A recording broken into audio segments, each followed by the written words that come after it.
Assalamualaikum warahmatullahi wabarakatuh. Yang terhormat Ibu dosen pengampu mata kuliah Biologi Dasar, yang terhormat teman-teman sekalian. Pertama-tama marilah kita panjatkan puji dan syukur atas kehadirat Allah Subhanahu wa taala, karena dengan rahmat berupa kesehatan kami dapat menyelesaikan tugas yang diberikan kepada kami. Perkenalkan, nama saya Armiati dengan ekor NIM 269. Di sini saya sebagai moderator dari kelompok 7. Jadi di sini yang kami akan bahas di kelompok 7, materi yang akan kami bahas yaitu sistem peredaran darah pada manusia dan hewan. Untuk mempersingkat waktu atau mengefisienkan waktu, saya persilahkan pemateri pertama untuk memaparkan hasil diskusi kami. Assalamualaikum warahmatullahi wabarakatuh. Perkenalkan, nama saya Wian Adelia dengan NIM 200141423. Di sini saya akan membawakan materi yang berjudul Sistem Peredaran Darah. Sistem peredaran darah adalah suatu sistem organ yang fungsinya memindahkan zat ke sel. Sistem ini yang menjamin kelangsungan hidup organisme. Nah, dengan kata lain, sistem ini memiliki peran yang amat vital dalam tubuh. Nah, untuk lebih jelasnya lagi, kenali lebih dekat sistem peredaran darah manusia. Seperti mengenal berbagai jenis kelainan darah. Dari peredaran oksigen sampai hormon, sistem peredaran darah juga disebut sebagai sistem kardiovaskular. Sistem ini adalah bagian dari kinerja jantung dan jaringan pembuluh darah. Tugas utamanya adalah mengedarkan oksigen dan nutrisi ke seluruh sel dan jaringan tubuh. Selain mengedarkan oksigen dan nutrisi, sistem peredaran darah masih punya beberapa fungsi, dan seperti membantu stabilitas suhu dan pH tubuh, mempercepat proses pemulihan luka, mempertahankan fungsi berbagai sistem organ dalam tubuh, mengeluarkan sisa proses metabolisme, contohnya seperti karbon dioksida melalui paru-paru, menyalurkan berbagai hormon ke seluruh tubuh. Assalamualaikum warahmatullahi wabarakatuh. Perkenalkan, nama saya Ulan, ekor NIM 247.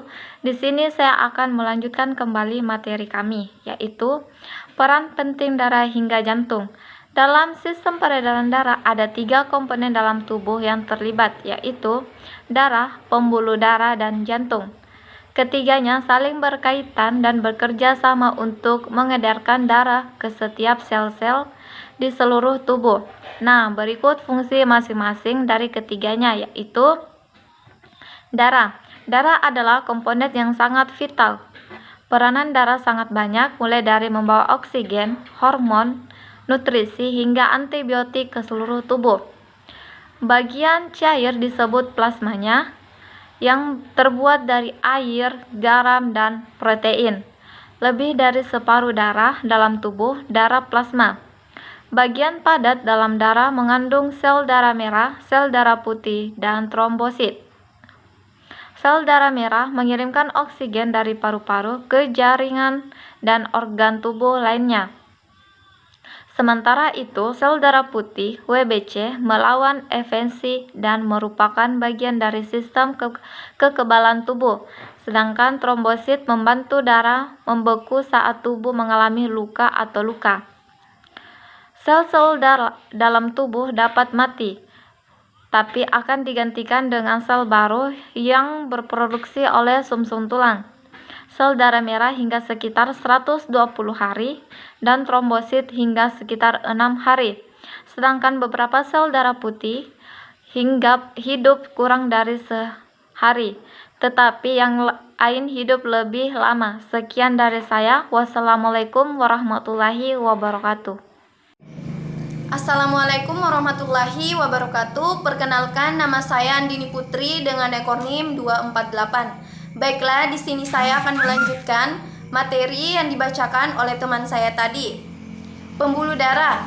Darah dalam tubuh akan diedarkan ke seluruh tubuh melalui pembuluh darah. Nah, pembuluh darah dalam tubuh dibagi menjadi 2 jenis, yaitu arteri dan vena. Arteri bertugas membawa darah yang mengandung oksigen ke seluruh jaringan dan organ tubuh. Pembuluh darah ini bertugas membawa darah yang kaya oksigen dari jantung menuju seluruh jaringan dan organ tubuh, kecuali pembuluh arteri pulmonalis. Sementara itu, vena bertugas membawa darah dari seluruh jaringan dan organ tubuh untuk kembali ke jantung. Pembuluh darah vena dibagi lagi menjadi dua, yaitu vena besar atau vena cava dan vena pulmonalis atau vena paru. Tubuh yang nantinya dialirkan ke paru-paru untuk ditukar dengan oksigen lewat pernapasan. Sedangkan vena paru membawa darah bersih yang banyak mengandung oksigen dari paru-paru menuju jantung. Pada manusia, fungsi dan struktur pembuluh darah dapat dipengaruhi oleh berbagai penyakit dan kondisi. Beberapa contoh yang memengaruhinya seperti peradangan, aterosklerosis, pengendapan lemak di endotel arteri, dan hipertensi, di mana penyempitan arteriol menyebabkan peningkatan tekanan darah yang tidak normal. Adapun jantung. Jantung adalah organ dalam tubuh yang kerjanya non-stop, dari awal hingga akhir kehidupan. Jantung terus berdetak sepanjang hidup untuk memompa darah ke seluruh tubuh melalui pembuluh darah. Organ ini terletak di tengah rongga dada, tepatnya di belakang sisi kiri tulang dada. Jantung memiliki 4 ruangan yang terbagi menjadi 2 bilik atau ventrikel dan 2 serambi atau atrium. Dalam serambi dan bilik kiri, jantung berisi darah bersih, sementara darah kotak terdapat di bilik dan serambi kanan. Terima kasih. Wassalamualaikum warahmatullahi wabarakatuh. Assalamualaikum warahmatullahi wabarakatuh. Perkenalkan, nama saya Yeli Febriani dengan NIM 214144254. Materi yang saya akan bacakan di sini yaitu sistem peredaran darah pada hewan. Sistem peredaran darah merupakan suatu sistem organ yang berfungsi untuk memindahkan zat dan nutrisi ke sel dan dari sel. Pada hewan, sistem peredaran darah terbagi menjadi 2 sistem, yaitu sistem peredaran darah terbuka dan sistem peredaran darah tertutup. Hal yang membedakan dari kedua jenis tersebut adalah dari tempat mengalirnya cairan tubuh. Sistem peredaran darah terbuka, peredaran cairan pada tubuh hewan tidak akan melalui pembuluh-pembuluh khusus.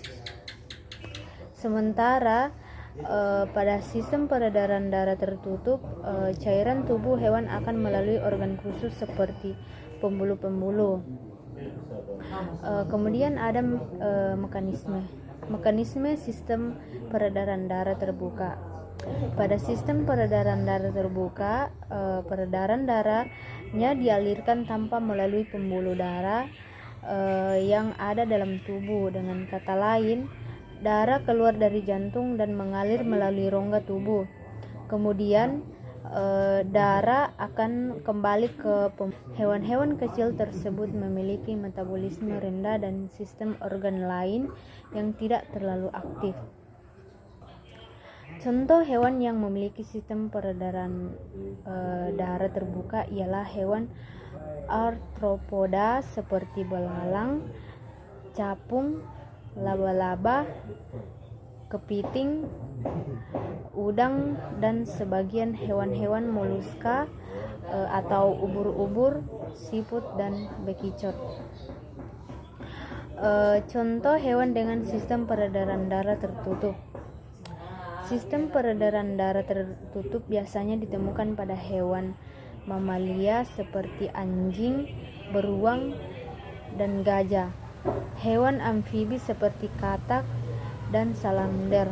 Hewan reptil seperti buaya, kadal, dan penyu. Tidak hanya itu, kelompok hewan anafas seperti ayam, bebek, penguin, dan burung lainnya, serta beberapa hewan laut dan ikan seperti hiu, tuna, koi, dan ikan lain sebagainya juga memiliki sistem peredaran darah tertutup. Sekian, terima kasih. Rongga tubuh.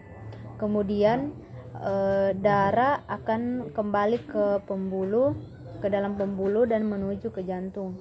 Selain itu, peredaran darah terbuka juga dibantu oleh gerakan otot tubuh hewan sehingga aliran darahnya lambat akibat tekanan darah rendah. Organ sistem peredaran darah terbuka terdiri dari organ jantung, sejumlah rongga, dan jumlah arteri.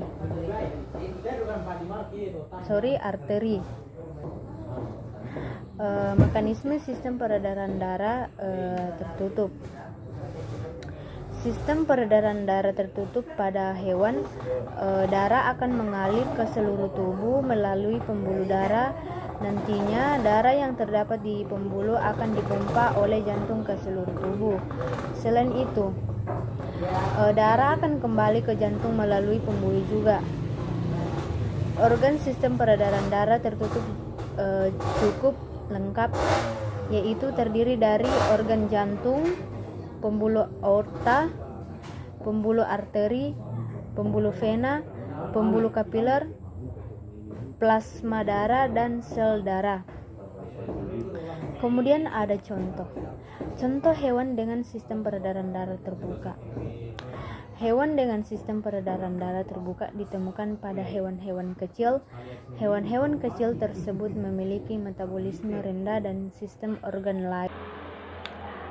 Baiklah, itulah tadi pemaparan hasil diskusi dari kelompok kami. Harapannya semoga dapat bermanfaat dan dapat menambah wawasan teman-teman sekalian.